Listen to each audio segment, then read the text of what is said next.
할렐루야. 네, 우리 좌우에 계신 분들하고 인사하겠습니다. 너무 잘 오셨습니다.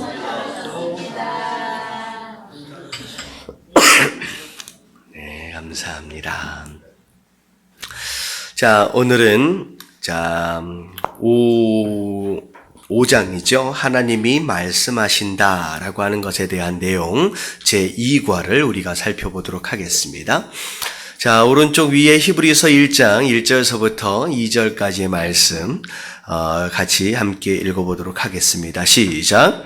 옛적의 선지자들을 통하여 여러 부분과 여러 모양으로 우리 조상들에게 말씀하신 하나님이 이 모든 날 마지막에는 아들을 통하여 우리에게 말씀하셨으니. 자, 히브리서 1장 1절서부터 2절까지의 이 내용은 구약과 신약에 하나님께서 어떻게 말씀하시냐라고 하는 말씀하시는 방법들에 대해서 좀 설명을 하고 있습니다. 자, 옛적에라고 나와 있는 것은 구약이 되겠죠. 자, 하나님께서는 선지자들을 통하여, 이 선지자들이라고 하는 것은 모세와 선지자를 함께 이야기하는 것입니다. 그래서 모세와 선지자들을 통하여서 여러 부분, 여러 모양으로 다양한 방법들을 통하여서 하나님께서 우리 조상들에게 말씀하셨다라고 하는 거죠. 자, 근데 이 모든 날 마지막에는, 자, 이건 이제 신약 시대로 넘어가는 겁니다. 자, 신약 시대에 들어와서는 누굴 통하여 우리에게 말씀하신다? 이제는 아들을 통하여 말씀하신다. 자, 이게 아들은 예수 그리스도를 의미하겠죠. 그래서 구약과 신약, 자, 하나님께서 우리에게 어떤 방법, 무엇을 통하여 말씀하시냐라고 하는 것에 대한 방법을 간단하게 좀 설명을 하고 있습니다. 자, 밑에 내려가서 보면 영적인 진리를 깨닫는 것은, 자, 성령님이 나의 인생에서 일하고 계시기 때문이다. 자, 영적으로 또 말씀 가운데 내가 깨닫는 게 있다라고 하는 것은 내가 똑똑해서 내가 뭘 배워서 그런 것이 아니라, 자, 누가 역사하시는 것이라고요? 예, 성령 하나님이 지금 역사하고 계시는 것이기 때문에 내가 설교 가운데 깨달아짐이 있고 설교 가운데 말씀 가운데 또 은혜가 받아지고 감동이 있게 되는 것이라는 거죠. 그래서 성령님이 일하시지 않으면 설교 때든 말씀을 읽을 때든 뭐만 와요? 뭐만 와요? 그분이 오시죠. 졸음이 오신다는 거죠. 잠만 오는 거예요. 성령이 역사하시면 깨달아지게 되고, 야, 이런 말씀이 있구나라고 감동도 되어지게 되고, 심지어 막 눈물도 나지게 되고, 이런 일들이 일어난다는 거예요. 이런 일들은 내가 내 의지로 되는 것이 아니라 하나님이 성령님을 통하여 역사하시는 것입니다. 자, 제목을 보니까 성령님께 귀를 기울여. 자, 우리가 조용히 하는 가운데 성령님이 뭐라고 말씀하시는지 이젠 들어야 될 때라는 거죠. 그래서 자, 여기까지를 보면 구약에는 모세와 선지자들을 통하여 말씀하셨고, 신약에는 예수님을 통하여 말씀하셨고, 예수님이 부활하시고 승천하신 그 이후에는 누가 말씀하신다? 예, 성령님이 말씀하신다는 거죠. 자, 그래서 자, 밑에를 보면 그 내용을 간단하게 정리하고 있습니다. 같이 한번 읽어볼게요. 시작. 복음서에서 하나님은 그의 아들 예수님을 통해서 말씀하셨어요. 요한복음은 이렇게 시작됩니다. 태초에 말씀이 계시니라. 이 말씀이 하나님과 함께 계셨으니 이 말씀은 곧 하나님이시니라.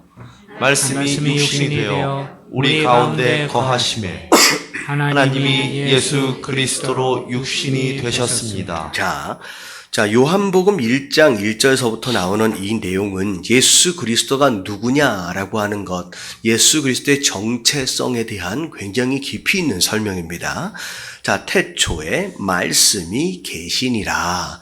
자, 말씀이라고 하는 것은 무생명체에 대한 명사인데 계신다라고 표현하고 있는 것으로 봐서 이 말씀은 우리가 생각하는 그 말씀이 아니라 인격체라고 하는 것이죠. 자, 근데 이 말씀이 계시는데 언제부터 계셨다? 태초부터 계셨다. 자, 이 얘기는 자, 태초에 하나님이 천지를 창조하시니라. 태초라고 하는 것은 in the beginning, 세상의 시작이에요. 자, 이 시작은 창조되어지기 전 시간입니다. 자, 그때서부터 하나님께서 창조하시기 시작하신 것인데 말씀이 창조가 일어나기 전서부터 계셨다라고 하는 것은 곧 뭘 의미했냐? 이 말씀은 피조물이 아니다라는 뜻이에요. 이 말씀은 피조물이 아닙니다. 자, 근데 그 말씀이 하나님과 함께 계셨대요. 함께 계셨대요. 그러면서 심지어 그 말씀이 곧 누구라고 말씀하시느냐? 하나님 바로 그분이다 라고 말씀하시는 거예요. 자, 근데 그 하나님 그분 되신 분이 자, 육신을 입고 이 땅에 내려오셨습니다. 우리 가운데 거하셨어요. 자, 그분이 곧 누구시냐? 예수 그리스도입니다.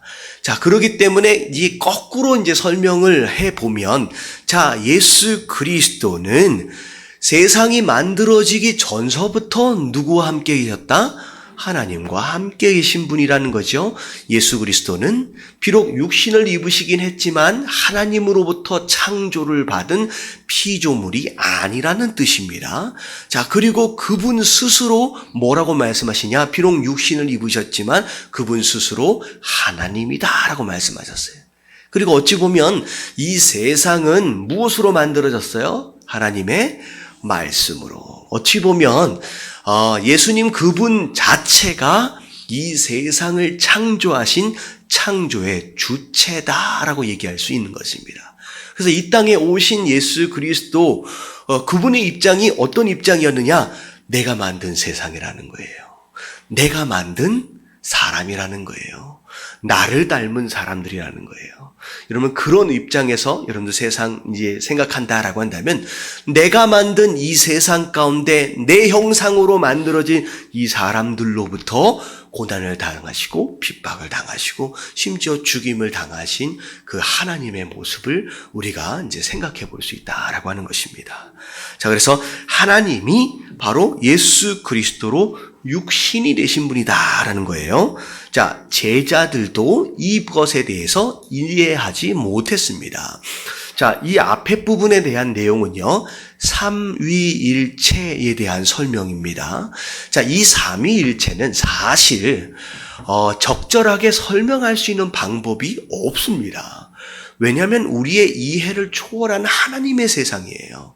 하나님의 개념이기 때문에 우리가 이해할 수 없어요.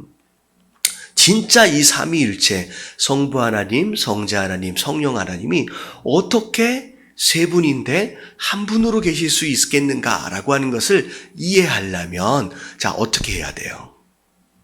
자, 어떻게 해야 돼요? 자, 가보면 알아요. 우리가 육신을 벗고 가보면 이게 그 말씀이었구나. 이게 이 말씀이었구나. 신학자들이 이 삼위일체에 대해서 다양한 것으로 막 설명을 하려고 합니다. 사람이 영과 혼과 육으로 이루어진 것처럼 하나님도 마치 영과 혼과 육체처럼 그렇게 나누어지는 것이다. 뭐 역할이 다른 것이다. 뭐 나름대로 부분적으로 좀 설명해 볼 수 있을 것 같지만 사실은 이해되었다라고 얘기하기 참 어려운 부분입니다. 자, 근데 제자들 당연히 이해할 수 없었다라는 거예요. 자, 그러면서 자, 예수님을 앞에 두고서 자, 예수님이 누구라고 말씀하셨어요? 내가 하나님이다라고 말씀하시는데 예수님을 앞에 두고서 뭐라고 물었느냐? 주여 아버지를 우리에게 보여주시옵소서. 그리하면 족하겠나이다. 하나님을 지금 대면하고 있는 거예요. 하나님을 대면하고 있는 상황 가운데서 아버지 하나님을 또 보여달라는 거예요. 자, 이것은 이해하지 못하기 때문이라는 거예요. 자, 하나님의 아들을 통하여 말씀하셨습니다. 이건 신약에 대한 내용이고, 자, 밑에 예수님이 뭐라고 대답했는지 빌립의 질문에 대해서 한번 읽어보겠습니다. 빌립아, 시작. 빌립아, 내가 이렇게 오래 너희와 함께 있으되 내가 나를 알지 못하느냐? 나를 본 자는 아버지를 보았거늘 내가 너희에게 이르는 말은 스스로 하는 것이 아니라 아버지께서 내 안에 계셔서 그의 일을 하시는 것이라. 자, 여호와 증인들이나 여러 이단들이 이제 주장하는 것들 가운데 하나가 뭐냐면 예수님은 예수님은 하나님이 아니다라는 주장들을 해요. 자, 근데 그들은 지금 우리가 읽고 있는 요한복음 1장 1절서부터 14절까지 쭉 나오는 내용들과 지금 예수님께서 말씀하신 요한복음 14장 9절부터 10절까지의 내용을 전혀 생각하지 않고 무시하고 있습니다. 여러분, 이 두 말씀만 봐도 예수님이 누구다? 내가 하나님이다. 말씀이 육신을 입으신 바로 그 말씀이 하나님이다 라고 분명히 나와 있고요. 심지어 나를 본 자는 아버지를 본 자다 라고 얘기하는 것은 내가 곧 누구라는 거예요? 내가 하나님이다 라는 뜻이에요. 여러분, 혹시 여러분들 이단들이나 여호와 증인들이 온다라고 한다면 이 말씀을 꼭 기억해 놨다가 가르쳐 주십시오. 네, 가르쳐 주십시오. 근데 아마 그 사람들을 이기지는 못할 겁니다. 나름대로 이런 것들을 다 준비해 놓고 열심을 내요. 근데 참 그분들을 보면서 참 마음 가운데 드는 생각이 뭐냐면 참 이단들은 참 열심히 있어요. 진짜 진리를 아는 우리 성도들은요, 한결같이 느긋하거든요. 근데 이상하게 이단들은 굉장히 열심을 냅니다. 직장도 다 버리고 삶을 다 내던지고 오로지 여기에 집중하는 그런 모습들을 보면서 저희 집에도 계속 찾아와요. 저 교회 다닙니다. 저 예수님 믿습니다. 라고 하는데도 그러니까 들어야 한대요. 모르는 사람한테 가서 전하십시오. 라고 얘기를 해도 한 몇 번을 찾아왔는지 모르겠어요. 우체통에다 또 놓고다가 또 놓고 참 끈질기고 여러분들 그것만큼은 우리가 좀 닮아야 되는 줄로 믿습니다. 자, 빌립아, 네가 나랑 그렇게 오래 있었는데도 아직 이해를 못하겠느냐? 내가 하나님이다. 네가 나를 대면하고 있다라고 한다면 난 하나님을 대면하고 있는 것이다 라는 거죠. 예수님이 말씀하셨을 때 하나님 아버지가 그를 통하여 말씀하신 것입니다. 예수님을 통하여 말씀하시잖아요. 예수님이 기적을 행하셨을 때 하나님이 그분의 하나님의 일을 예수님을 통해서 하고 계셨던 것입니다. 자, 그래서 뒤에를 보니까 모세가 떨기나무 불꽃 앞에서 하나님을 대면했던 것처럼, 모세가 떨기나무 앞에서 하나님을 만났잖아요. 모세가 거기서 하나님의 음성을 들었어요. 거기서 모세가 하나님의 역사심을 봤어요. 떨기나무 앞에서 그것을 목격한 모세가 나중에 와서 내가 가시떨기나무를 봤다라고 얘기해요. 내가 하나님을 만났다라고 얘기해요. 내가 하나님을 만났다라고 얘기를 하는 거예요.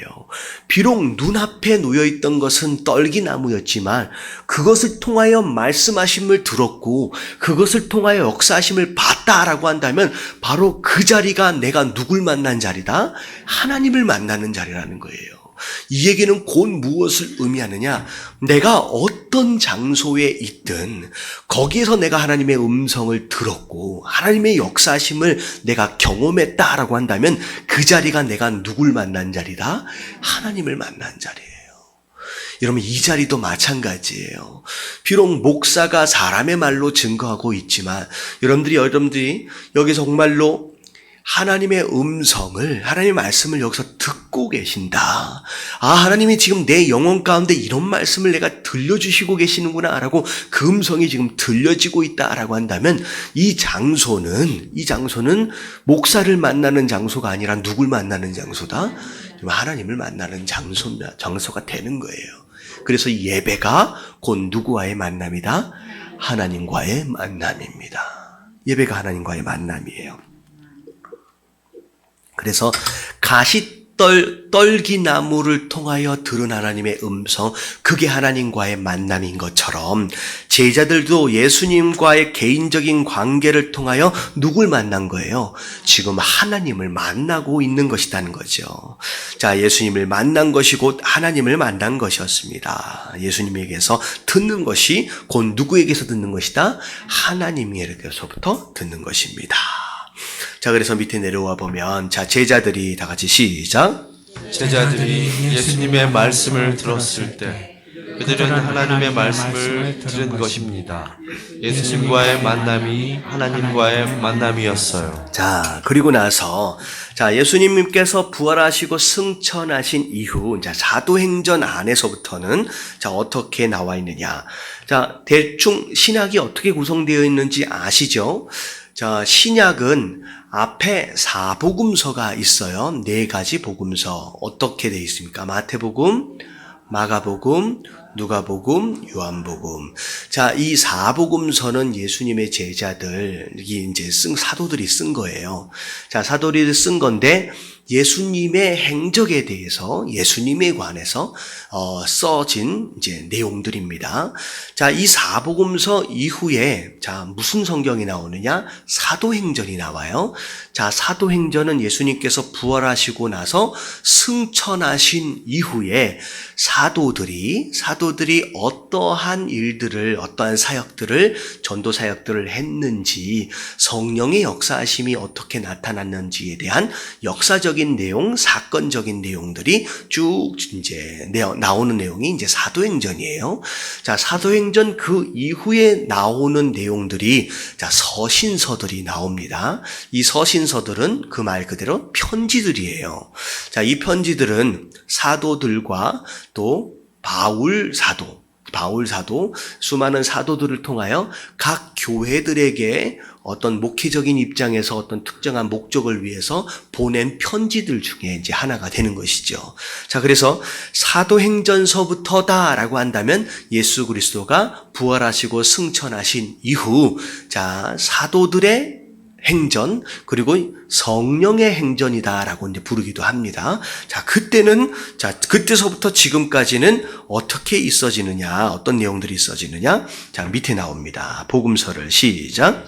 복음서를 지나 사도행전과 현재로 넘어가면 우리는 종종 우리 마음의 모든 고정관념을 바꾸게 됩니다. 우리는 마치 하나님이 그의 사람들에게 개인적으로 말씀하기를 멈춘 것처럼 생각합니다. 우리는 성령님과의 만남이 하나님과의 만남이라는 사실을 깨닫지 못합니다. 하나님은 사도행전에서 그의 사람들에게 명확히 말씀하셨어요. 사도행전부터 현재까지 하나님은 성령으로 그의 사람들에게 말씀해 오셨어요. 자, 사도행전 그 이후서부터 어찌 보면 지금 이 순간까지 자, 누가 역사하시고 누가 말씀하신다? 예, 성령님이 역사하시고 성령님이 말씀하신다는 거죠. 자, 그래서 하나님은 성령을 통하여 말씀하고 계십니다.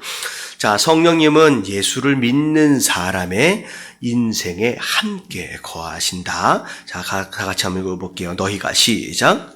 너희가 하나님의 성전인 것과 하나님의 성령이 너희 안에 계시는 것을 알지 못하느냐. 자, 너희가 라고 부르는 것은 성도들을 향하여 말하고 있는 내용이에요. 자, 성도들은 자, 누구의 성전이래요? 하나님의 성전이래요. 자, 그래서 교회는 어찌 보면 이 교회라고 하는 것은 우리가 물리적으로 보고 있는 이 건물을 의미하는 것이 아니다라고 말씀을 드렸습니다. 여러분, 교회가 뭐예요? 예배를 드리는 장소는 예배당이라고 부르면 되는 거예요. 자, 교회는 예수 그리스도를 구주로 영접한 자들이 모여 있는 것. 여러분들, 그게 교회입니다. 다시 말하면 교회는 건물이 아니라 우리가 교회인 거예요. 우리가. 그래서 하나님은 지금 고린도전서를 통하여 뭐라고 말씀하시냐? 너희가 바로 하나님의 성전이래요. 그래서 교회, 이 예배당을 가지고 이제는 성전이라고 부르지 않아요. 성전이라고 부르지 않아요. 자, 이게 우리가 바로 성전입니다. 자, 왜 이게 성전이냐? 자, 하나님의 성령이 누구 안에 계시기 때문에? 너희 한 사람 한 사람 안에 계시기 때문이라는 거죠. 자, 이 예배 가운데 함께하고 계신다라고 하는 것은 이 장소, 이 예배당 안에 계신다라고 오히려 생각하기보다는 사실 어디에 계신다는 거예요? 지금 각 사람 한 사람 안에 우리 성령 하나님께서 계속 지금 머물러 계신다라는 거, 바로 그런 뜻입니다. 그래서 자, 너희 몸은 너희가 하나님께로부터 받은 바 너희 가운데 계신 하나님 성령의 전인 줄 알지 못하느냐. 우리가 성전이래요. 그래서 이 성전을 우리가 어떻게 해야 돼요? 우리가 깨끗하게 잘 가꿀 줄 알아야 합니다. 물론 우리가 예배를 드리는 이 장소, 이 예배당도 깨끗하고 아름답게 가꿀 필요가 있지요. 근데 이 장소보다 훨씬 더 중요한 것은 우리 안이라는 거예요. 우리가 겉으로 치장하는 것보다 훨씬 더 중요한 것입니다. 자, 왜냐하면요, 이스라엘 백성들이 한참 타락하고 하나님을 떠났을 때 뭐가 더러워지기 시작했냐면요, 성전 안에가 더러워지기 시작했습니다. 성전 안에서 더 이상 예배 드려지지 않는 제단의 불씨가 꺼져가는 그런 상황들이 벌어지게 되고요. 심지어 성전 안에 하나님을 예배하는 것이 아닌 우상들이 하나씩 들어오기 시작했어요. 그래서 성전 안에 딱 들어오는 순간 하나님의 성전인데 그 성전 안에 하나님이 아닌 우상들이 하나씩 세워져서 이게 도대체 하나님의 성전인지 아니면 바알이나 아세라의 성전인지 구별하지 못하는 정도까지 가버렸다는 거죠. 그래서 하나님께서 징계하시고 심판하시기 시작합니다. 이 얘기는 뭐냐면 우리가 하나님의 성전으로서 우리 안에 우리 마음속을 우리의 심령을 얼마나 잘 청소하고 잘 정돈해 가야 하느냐라고 하는 것이 너무 중요하다는 거죠. 우리 안에 제단의 불씨가 꺼져가고 있는 것은 아닌지, 우리 안에 하나님의 성전인데 이 안에 하나님이 원하시지 않는 우상과 같은 것들이 하나씩 둘씩 들어와 자리를 차지하고 있지는 않는지 우리가 항상 점검하고 있으면 어떻게 해야 돼요? 빨리빨리 치우고 정리해야 된다라고 하는 것이죠. 그래서 이 성전되어졌다, 우리 스스로 성전되어졌다라고 하는 것으로 말미암아 여러 가지 예를 드는 거예요. 여러분, 나쁜 습관, 술이나 담배나 마약이나 여러분 이런 것들에 우리가 빠지지 말아야 하는 이유 중에 하나가 뭐예요? 여러분, 우리가 성전이에요. 우리가 성전을 그렇게 잘못된 것으로 더럽혀져서는 안 된다라고 하는 것을 또 의미하기도 합니다. 자, 그래서 성령님은 항상 믿는 사람 안에 거하기 때문에 당신에게 명확하게 말씀하실 수 있대요. 내 안에 성령님이 계시기 때문에 분명히 이 안에서 말씀하고 계시는 성령님의 음성을 우리가 들을 수 있어야 한다라고 하는 것입니다. 자, 우리는 하나님이 그의 사람들에게 말씀하심을 이미 배웠어요. 당신은 우리가 살펴보았던 내용 중 중요한 것들을 간추린 것입니다. 자, 복습을 할 거예요. 자, 어떻게 우리가 배웠느냐. 자, 첫 번째 구약에서 시작. 구약에서 하나님은 여러 가지 다른 방법으로 말씀하셨다. 자, 모세를 통하여 선지자를 통하여 다양한 방법을 하나님 말씀하셨죠. 자, 그 다음 페이지 복음서에서는 시작. 복음서에서 하나님은 아들을 통해서 말씀하셨다. 자, 복음서에서는 하나님의 아들 예수 그리스도를 통하여 말씀하셨습니다. 세 번째 시작. 사도행전에서부터 현재까지 하나님은 성령님을 통해서 말씀하신다. 자, 이제는 성령님을 통하여 지금 말씀하신다는 거죠. 그 다음 시작. 하나님은 하나님 자신과 자신의 목적과 길을 보여주기 위하여 성령님에 의해 성경, 기도, 환경과 교회를 통해서 말씀하신다. 자, 성령님을 통하여 말씀하신다라고 하는데, 자, 이 성령님이라고 하시는 분이 우리에게 어떤 방법으로 말씀하시느냐? 이름을 불러가면서 누구야, 이렇게 부르실 수도 있어요. 하지만 그것만이 아니라 대부분 어떻게 말씀하신다? 성경, 하나님의 말씀이나 또 기도를 통하여 환경과 교회를 통하여 말씀하신다는 거죠. 그 다음에 시작. 하나님의 음성을 아는 것은 그분과의 친밀한 관계를 가짐으로 가능하다. 자, 성령님께서 말씀하셨어요. 근데 이게 성령님의 말씀인지 아니면 그냥 내 생각인지 뭘로 구별할 수 있겠느냐? 알 수 있는 방법이 뭐겠느냐? 사실은 뭐가 중요하느냐? 그분과의 친밀한 관계가 중요합니다. 평소에 하나님의 음성을 들을 수 있었고 그 관계 안에 항상 머물러 있는 사람은요, 양이 목자의 음성을 들을 수 있는 것처럼 말씀하시면 들어질 수 있어요. 근데 평소에 이 목자의 음성에 귀 기울이지 않고 민감하지 않고 익숙하지 않은 사람들은 이게 내 생각인지 성령님의 음성인지 구별하지 못한다라는 것이죠. 그래서 중요한 것은 친밀한 관계가 중요합니다. 자, 그 다음 시작. 하나님은 당신의 인생의 목적을 가지고 계실 때 말씀하신다. 자, 거꾸로 얘기하면 하나님이 나에게 갑자기 나타나셔서 말씀해 주셨어요. 나에게 감동을 주셨다라고 하는 것은 곧 뭘 의미하느냐? 지금 내 인생 가운데 하나님 뭘 가지고 계신다? 목적을 가지고 계신다는 거예요. 계획을 가지고 계신다는 거예요. 이 얘기는 말씀하셨다라고 하는 그 순간 이제부터 내가 뭐 해야 될 시간들이라는 거예요. 내가 순종, 내가 조종해야 할 시간이 이제 왔다라고 하는 순간입니다. 자, 마지막 시작. 하나님이 당신에게 말씀하시는 순간이 바로 하나님의 시간이다. 자, 하나님의 시간이다라고 얘기했지만 우리가 지난번에 배웠죠. 말씀하시는 바로 그 순간이 우리가 뭐 해야 되는 시간이냐? 순종해야 하는 시간이다라는 거죠. 잠깐만 기다려봐요. 조금만 생각해 볼게요. 자, 어떤 분은 계세요. 하나님이 말씀하시는데 하나님 제가요 조금 더 기도해 볼게요. 하나님 말씀하시는데 여러분 응답이 임하면 그때는 뭐 하는 시간이에요? 기도를 멈추는 시간이에요. 어떻게 보면 응답이 임하는 순간은 기도가 멈춰지는 순간입니다. 왜냐하면 자, 응답되어지는 순간 이제는 뭐 하면 되는 거예요?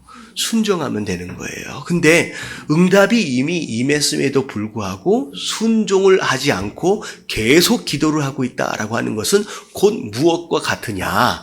하나님의 응답하심에 마음이 안 드는 거예요. 내 생각과 다른 거예요. 그래서 내가 다시 기도하는 것을 통하여 누굴 설득하려고 애를 쓰는 거예요? 하나님을 설득해 보려고. 심지어 그 응답하심으로 말미암아 내가 나를 조종해야 되는데 다시 기도하는 것을 통하여 하나님과 협상하는 거예요. 여러분, 협상하는 것을 통하여 하나님 누가 좀 조종해 달라는 거예요. 하나님이 좀 조종해 달라는 거예요. 여러분, 이렇게 거꾸로 올라가서는 안 됩니다. 모세가 그렇게 몇 번 시도에다가 한번 혼났잖아요. 떨기나무 앞에서 나는 아닌데요 한 3번 정도 하나님 앞에 이제 실갱이질을 하다가 하나님 뭐라고 말씀하세요? 하도 하나님 답답하시니까 입을 만든 자가 누구냐라고 하면서 하나님 버럭 화를 내리십니다. 하나님 화나기 전에 미리 순종하시게 되길 주님의 이름으로 축원합니다. 그냥 순종하는 시간이에요. 그래서 기도하다가 멈춰야 할 때를 우리가 알아야 되는 거예요. 예수님이 갈보리 산 위에서 기도하실 때도 마찬가지예요. 기도하시다가 3시간 기도하셨어요. 1시간씩 3번을 기도하시다가 자, 이제 됐다. 이제 기도가 끝났다는 거예요. 자, 이미 뭐가 임했기 때문에? 응답이 임했기 때문에. 예수님에게 임했던 응답은 뭐였어요? 네가 그 잔을 마셔라 라는 거예요. 하나님 앞에 더 이상 고집 부릴 필요가 없다는 거죠. 내가 마실 잔이다 라고 한다면 응답이 임하면 이제 내려놓고 자리에서 털고 일어나야 된다라고 하는 거죠. 그래서 기도는 언제까지 하면 되냐면요, 응답을 받을 때까지만 하면 됩니다. 그리고 응답이 임하면 기도한 자리에서 일어나는 거예요. 순종하는 거예요.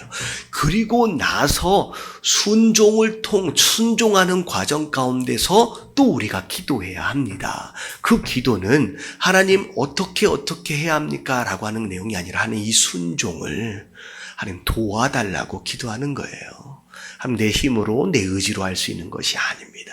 더 이상 하나님을 설득하거나 협상하는 그런 내용이 아니다는 거죠. 자, 1번서부터 5번까지에는 문제예요. 자, 여러분들이 대답하시면 되겠습니다. 하나님은 구약에서 어떻게 말씀하셨어요? 자, 누구와 누구를 통하여 어떤 방법으로? 모세와 선지자를 통하여 다양한 방법들로 말씀하셨습니다. 2번, 하나님은 복음서에서 어떻게 말씀하셨습니까? 하나님의 아들 예수 그리스도를 통하여 말씀하셨습니다. 하나님은 성령 사도행전에서부터 현재까지 어떻게 말씀하십니까? 자, 누구를 통하여? 성령님을 통하여. 자, 당신은 어떻게 하나님의 음성을 듣게 되나요? 자, 성령님을 통하여. 자, 구체적으로 위에 뭐라고 나와 있느냐? 성경과 기도와 환경과 교회를 통하여, 주변에 있는 사람들, 심지어는 믿지 않는 자들을 통하여, 심지어는 짐승의 모습을 통하여서도 하나님의 음성을 들을 수 있는 거예요. 왜냐하면 이 모든 것이 하나님의 피조물이고 하나님의 역사하심 가운데 있기 때문에 우리는 별을 보고서도 하나님의 음성을 들을 수 있다라고 하는 것입니다. 자, 5번 시작. 당신은 하나님의 시간을 어떻게 아나요? 자, 하나님의 시간을 제가 위에서 뭐라고 얘기했냐? 순종의 시간이라 했어요. 자, 여러분들은 순종의 시간을 어떻게 알아요? 네, 말씀하심이 있으면 그때가 하나님의 시간인 거예요. 하나님 나에게 말씀하시고 나에게 깨닫도록 하시는 것이 있다라고 한다면 그게 바로 순종의 시간, 하나님의 시작이다라는 것입니다. 자, 그래서 밑에를 보면, 자, 하나님과의 만남.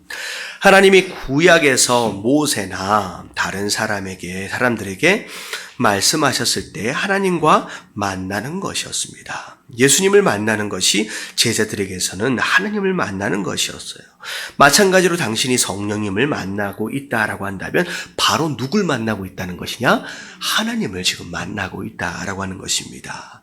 자, 하나님은 성령을 주셨고 성령은 당신을 모든 진리 가운데로 인도하시며, 여러분 이 진리는 곧 예수 그리스도를 의미하며 곧 하나님의 말씀을 의미합니다. 성령님이 하시는 일들 가운데 하나가 뭐냐면 진리 가운데로 인도해 가시는 거예요. 모든 것을 가르치시는 분이다. 그래서 성령님의 또 다른 이름이 뭐라고 얘기했죠?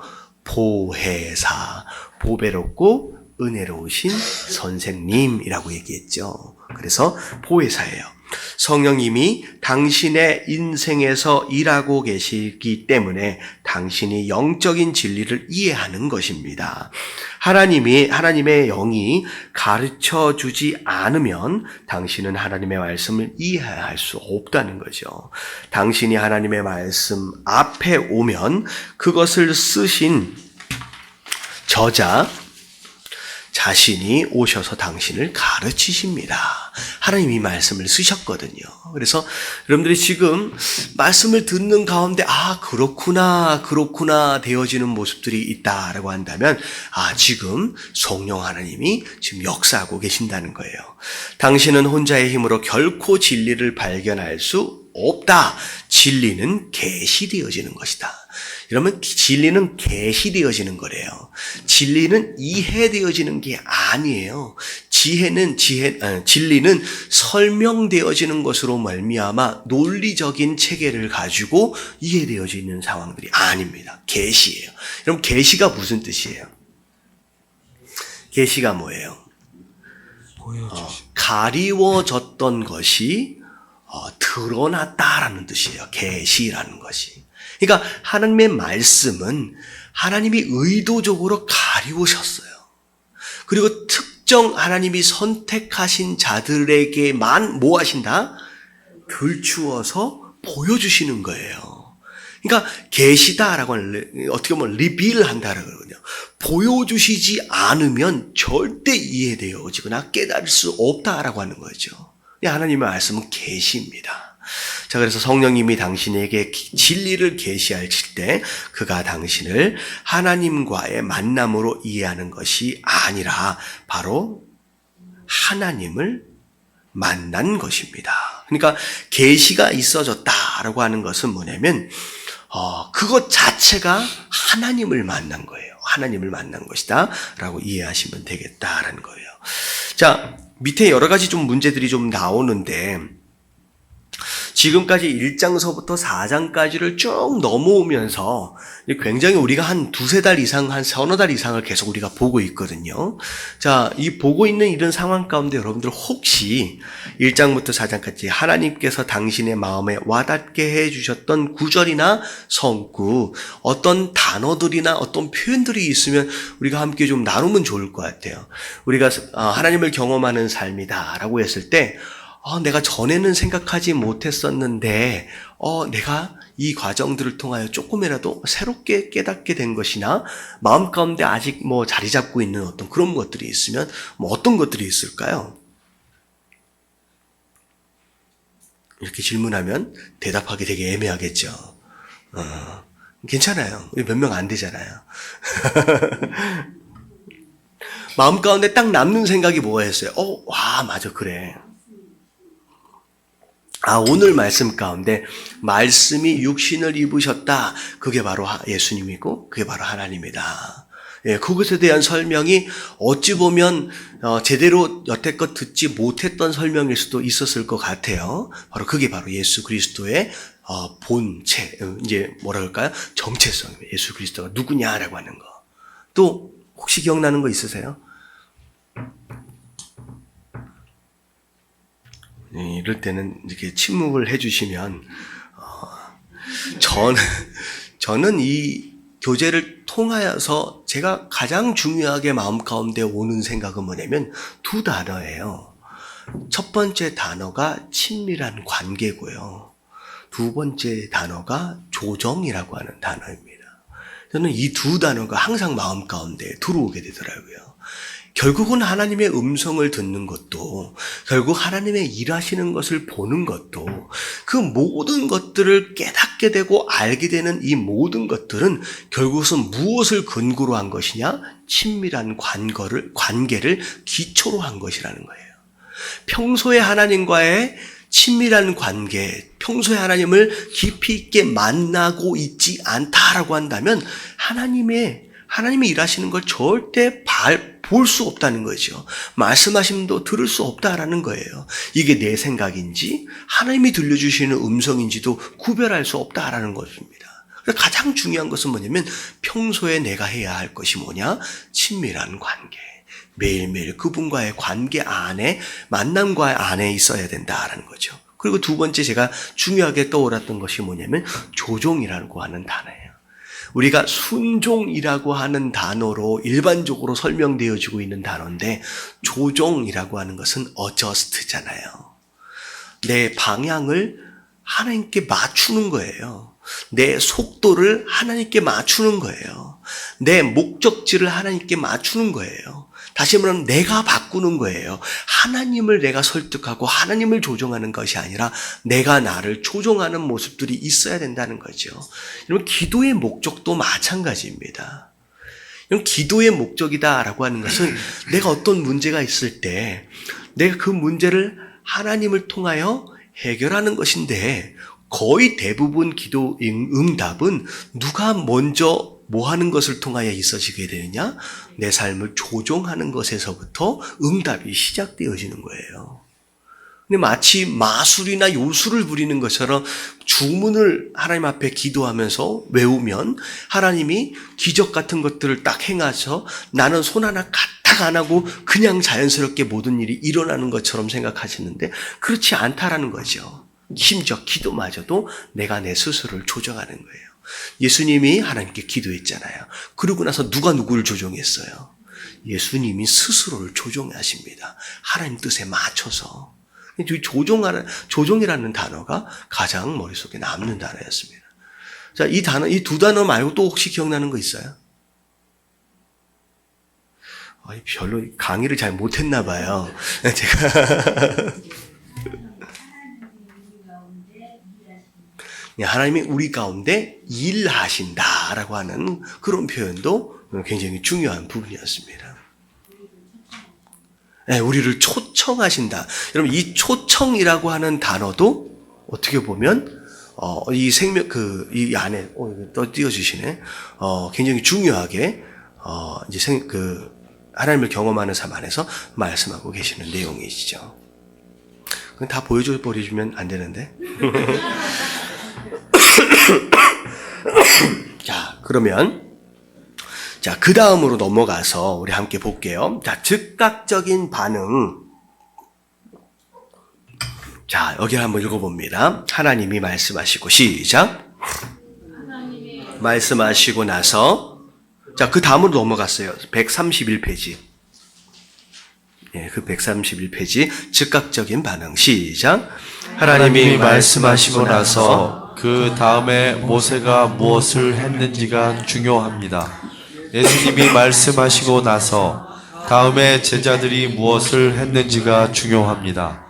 하나님의 영이 하나님의 말씀을 통해서 당신에게 말씀하시고 나서 당신이 무엇을 하는지가 중요합니다. 우리의 문제는 하나님의 영이 말씀하시고 나서 긴 토론으로 들어가는 것입니다. 모세는 하나님과 긴 토론을 가졌습니다. 그것이 그의 일생 동안 그를 제한시켰어요. 모세는 항상 그의 형 아론을 통해서 백성들에게 말해야만 했습니다. 자, 즉각적으로 반응하고 순종하는 것이 너무 중요하다는 거예요. 자, 모세도 그랬었고 제자들도 그랬었고 하나님의 말씀하심이 임했을 때 즉각적으로 순종하는 모습들을 보였다라는 거죠. 아브라함도 마찬가지예요. 여러분들, 하나님 말씀하셨을 때 이런 상황들이 일어납니다.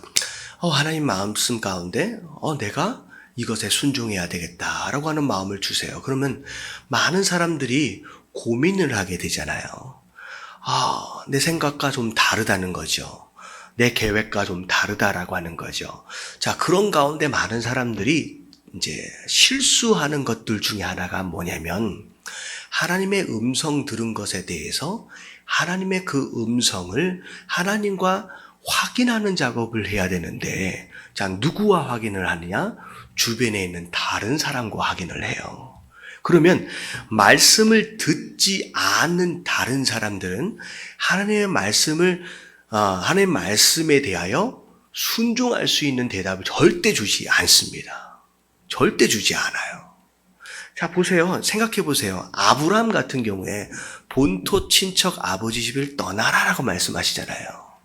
자, 그랬을 때 아브라함이 만약에 본토에 있는 친척들과 만약에 의논했다라고 한다면, 자, 친척들이 뭐라고 얘기할 것 같아요? 정신 나갔냐? 네 나이가 75세다. 75세다라는 거야. 네가 어떻게 하란 땅을 떠나서 어디를 어떻게 간다는 거야? 너 죽으려고 환장했느냐? 이런 얘기밖에 안 나온다는 거예요. 여러분, 들으면 하나님의 음성을 들었을 때는 그래야 되겠구나라고 했지만, 하나님의 음성을 듣는 자와는 상관이 없는 자와 의논하기 시작하면 그때부터 마음 가운데 무슨 마음이 들어요? 여러분, 의심하는 마음밖에 안 드는 거예요. 그럼 결국은 순종을 방해하는 일들밖에 안 일어나는 거예요. 우리는 의논할 일이 아닌 거예요. 여러분들, 아브라함을 찾아갔어요. 네 이삭을 바쳐라. 아브라함이 아침 일찍 일어나가지고 사라와 상담했다고 생각해 보세요. 사라가 이삭을 아마 그날부터 숨겨놓고 보여주질 않았을 거예요. 절대 순종할 수 없습니다. 내가 의논할 사람이 따로 있어요. 내가 의논할 사람이다라고 하는 것은 정말로 내가 이 하나님의 음성인지 확실하지 못하다라고 한다면 의논할 대상은 하나님의 음성을 들을 줄 아는 그 사람하고 의논을 해야지, 하나님의 음성을 전혀 듣지 못하는 엉뚱한 사람하고 이야기해보면 무슨 얘기를 하느냐? 계산적인 내용과 논리적인 얘기밖에 안 나온다는 거예요. 아브라함도 마찬가지예요. 아브라함이 아니라 모세도 마찬가지예요. 떨기나무에서 하나님을 만났대요. 돌아가서 모세의 장인 이드로와 상담했다고 생각해 보세요. 그 아내랑 상담했다고 생각을 해 보세요. 자, 아내랑 상담했으면 아내가 뭐라고 얘기했을까요? 조금만 참으면 지금 치고 있는 양이 다 누구 것 돼요? 모세 것 되는 거예요.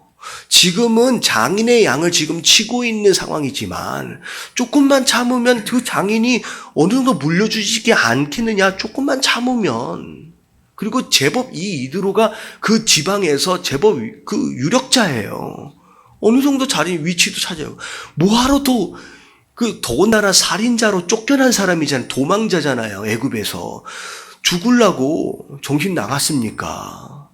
절대로 상담해야 할, 의논해야 할 대상이 따로 있는 거예요. 절대 하나님의 음성을 듣지 못하는 자와 의논하지 마십시오. 세상 사람들과 의논하지 말라는 거예요. 하나님의 음성은 듣고 이 음성에 확실하다 그러면 바로 순종하면 되고, 정말로 이게 하나님의 음성인지 나는 잘 모르겠다, 확신이 서지 않는다라고 한다면 진짜 기도하는 사람과 하나님의 음성을 들을 줄 아는 사람과 의논하십시오. 하나님의 음성이 있는데 순종도 안 하는 뭐 그런 사람들하고 의논해요. 그 사람들 귀에 기울이면서 그런가 보다. 순종은 오리 강 건너 가버렸어요 이미.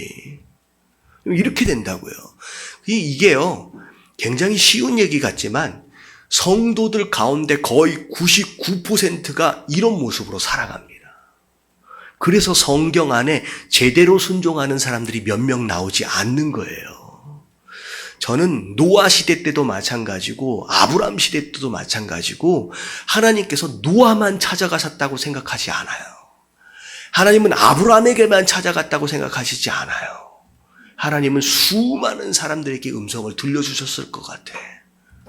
근데 그들 가운데 그 음성을 아예 듣지 못하는 사람, 아예 관심도 없는 사람, 심지어 들었음에도 불구하고 움직이지 않는 사람, 여러 가지 수많은 일들로, 이유들로 말미암아 움직이지 않는 사람들, 그래서 구약 안에 등장하는 사람들, 순종하는 사람들이 몇몇 되지 않는 거다라는 거예요. 이 세상 오늘날도 마찬가지입니다. 하나님께서는 이 시대에 정말로 그분의 뜻을 이루어낼 수 있는 사람, 그분의 음성을 듣고 즉각적으로 순종하는 것으로 말미암아 그 일을 이루어가는 그 사람을 하나님께서 찾고 계시는 줄로 믿습니다. 그런 거예요. 근데 자, 모세가 하나님 앞에서 논쟁했어요. 하나님하고 긴 토론을 했어요. 하나님, 제가요 입이 둔하다는 거예요. 말을 잘 못한다는 거예요. 그래서 하나님이 뭐라고 말씀하셨느냐? 그래, 그러면 내가 너한테 누굴 붙여주겠다? 아론을 붙여주겠다는 거예요. 여러분들 이건 굉장히 큰 실수입니다. 아론을 붙여주셨다라고 하는 것 이 자체가 나를 돕는 사람 하나가 생겼구나라고 생각할 수 있지만, 여러분 이 아론이라고 하는 존재로 말미암아 하나님께서 모세에게 말씀하실 때 모세가 직접 이스라엘 백성들에게 말하지 못하게 돼요. 누구를 통해서? 아론을 통해서예요. 그래서 한 다리를 건너서 말씀이 증거되어지게 되는 것으로 말미암아 광야에서 아론과의 여러 가지 트러블이 생기게 되는 이유들 중에 하나가 여기 있습니다.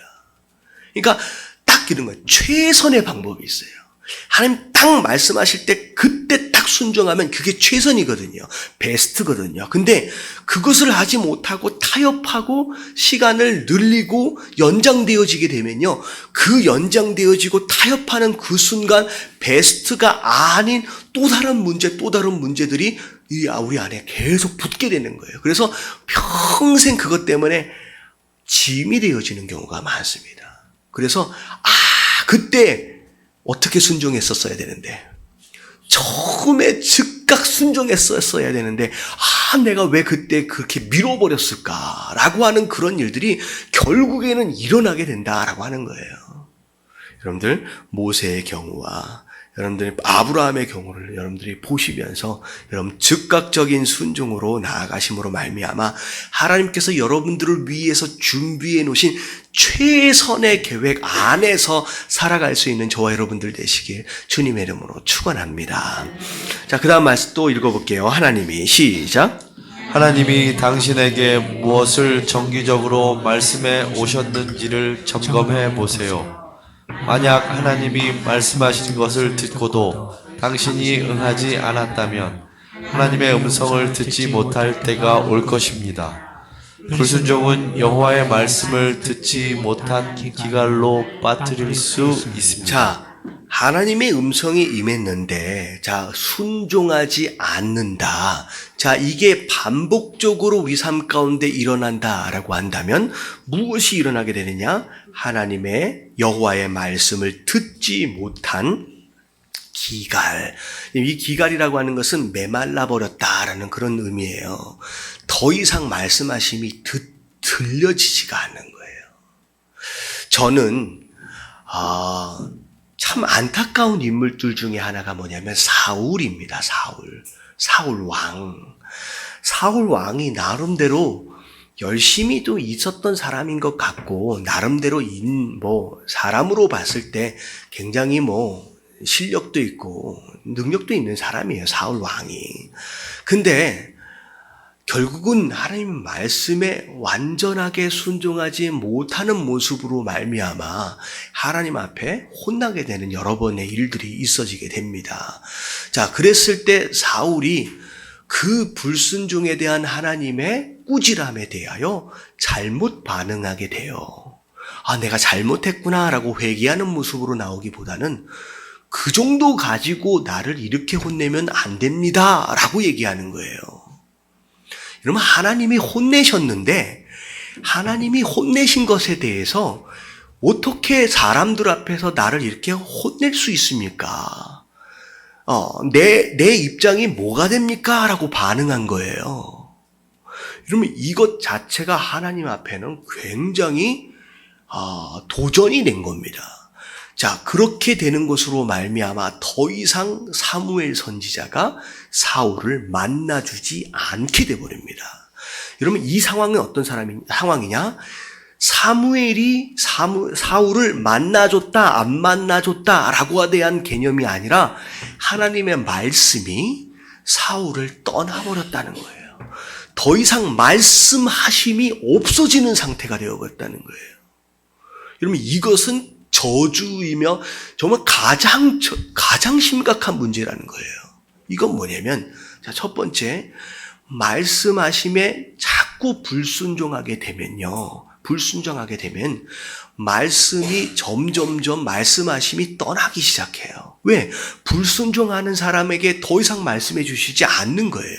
그리고 말씀해 주신 것에 대하여, 심지어 잘못했을 경우에 혼내 주신 것에 대해서 그것에 대하여 분노하고 왜 나를 그렇게 할 수 있습니까? 라고 반응한 자들에 대해서는 하나님이 철저하게 떠나버리시는 거예요. 하나님을 무시한 겁니다. 하나님을 대적한 거예요. 더 이상 하나님의 말씀이 그 인생을 떠나버립니다. 여러분, 이게 얼마나 큰 저주인지. 근데 진짜 감사한 것은 다울이란다. 다윗하고 사울하고 섞어버렸네. 다윗은 정말로 심각한 죄를 지었음에도 불구하고 불순종도 했어요. 근데도 불구하고 하나님이 혼내셨을 때 자존심을 내부시키지 않았어요. 하나님, 내가 잘못했습니다. 심지어 그것을 스스로 인정하는 순간 왕의 자리에서 쫓겨날 수도 있어요. 여러분, 다윗은 누구의 아들로 세워진 그런 왕이 아니라 처음 세워진잖아요. 2대 왕이지만 사실 1대잖아요. 그렇기 때문에 잘못하면 쫓겨날 수도 있어요. 어찌 그런 일들을 간음과 살인, 그런 더러운 죄를 졌잖아요. 근데도 불구하고 하나님 앞에 철저하게 자존심을 내세우지 않고 회개했어요. 내가 잘못했습니다. 내가 진짜 잘못했습니다. 눈물로 회개하는. 그랬더니 하나님이 다윗이 죽는 그날까지 뭘 거두지 않으셨다? 말씀하심을 거두지 않았어요. 수많은 선지자들을 통하여 계속 말씀하심이 있었다라고 하는 거예요. 여러분, 이게 굉장히 중요합니다. 불순종이 거듭되어지게 되면 하나님의 말씀이 끊어지게 돼요. 자, 사무엘이 아주 어렸을 때부터 하나님은 그에게 말씀하기 시작하셨습니다. 성경은 사무엘이 자라매 여호와께서 그와 함께 계셔서 그의 말이 하나도 땅에 떨어지지 않게 하시니. 자, 하나님의 하나님이 함께 계시는 것으로 말미암아. 자, 밑으로 보니까 사무엘과 같이 하세요. 자, 주께로부터 오는 말씀이 한마디라도 당신의 인생을 조종하는 데 실패하지 못하도록 하십시오. 이게 뭐냐면 땅에 떨어지지 않았다라고 하는 그 의미가 뭐냐? 하나님이 사무엘에게 주신 말씀은 그 말씀에 대한 조정, 그 말씀에 대한 순종을 한 번도 뭐하지 않았다? 실패하지 않았다는 거예요. 그러니까 그 말씀이 이루어져 가는 거라는 거예요. 하나님 내 삶 가운데 말씀하시는 거예요. 그러면 하나님은 당신에게 말씀하시는 모든 것을 당신 안에서 당신을 통해서 이루실 것입니다. 하나님 말씀하심에 즉각적인 순종이 거듭되어지게 되면요, 여러분 하나님의 말씀하심에 대한 숫자도 점점 늘어나게 됩니다. 왜냐하면 말씀하심에 대하여 계속 반응하게 되니까. 여러분 사무엘 선지자 이전 제사장이 누군지 혹시 아세요? 사무엘 선지자 이전 제사장이 엘리 제사장이잖아요. 여러분 엘리 제사장의 때는 엘리 제사장의 때를 하나님 성경에는 뭐라고 설명하고 있느냐? 하나님의 말씀하심이 기이한 시대였대요. 그러니까 거의 하나님께서 말씀하심을 찾아볼 수 없는 시대가 엘리 제사장의 시대였어요. 그때는 하나님의 음성에 관심도 없었고 순종하려고 했던 자들이 없었기 때문에 하나님의 말씀하심이 멈춰버린 거예요. 근데 사무엘은 말씀 한 번만 하시면 즉각적으로 순종하고 즉각적으로 조정하려고 하는 그런 모습으로 인하여 사무엘 시대에는요, 하나님 말씀하심이 넘쳐나는 거예요. 그래서 하나님이 다윗에게 말씀하실 때도 사무엘을 통하여 나단 선지자를 통하여 여러 선지자를 통해서 계속 말씀해 주시는 거예요. 이게 얼마나 큰 축복이냐라고 하는 거예요. 자, 예수님은 누가복음 8장 5절서부터 15절에 씨 뿌리는 자의 비유를 말씀하고 계십니다. 좋은 땅에 떨어진 씨는 하나님의 말씀을 듣고 지켜 인내로 결신하는 자를 가리킵니다. 아주 그냥 간단하게 설명을 했어요. 그리고 나서 예수님은 이렇게 말씀하세요. 다 같이 시작. 그러므로 너희가 어떻게 들을까 스스로 삼가라. 누구든지 있는 자는 받겠고 없는 자는 그 있는 줄로 아는 것까지도 빼앗기리라. 자, 그래서 당신이 하나님의 말씀을 듣고도 그것을 적용해서 열매 맺는 생활을 하지 못하면 당신이 가지고 있는 생각마저 잃어버리게 된다는 거예요. 그러니까 하나님이 너에게 말씀하신다라고 했을 때 스스로 삼가하라. 잘 주의 깊게 들으라는 거예요. 근데 그 들은 말씀을 열매로 온전히 맺어드리는 사람은 자, 어떻게 된다는 거예요? 누구든 있는 자는 받을 것이다. 그 열매를 누린다는 거예요. 근데 열매를 그 받은 말씀이 열매 맺지 못하는 그런 상황으로 순종하지 못하는 상황으로 벌어지게 되면 심지어 이미 너에게 주어졌던 그 축복마저도 그 씨앗마저도 하니까 거둬가 버리신다 라고 하는 거예요. 당신이 자, 맨 밑에 하나님의 말씀을 시작.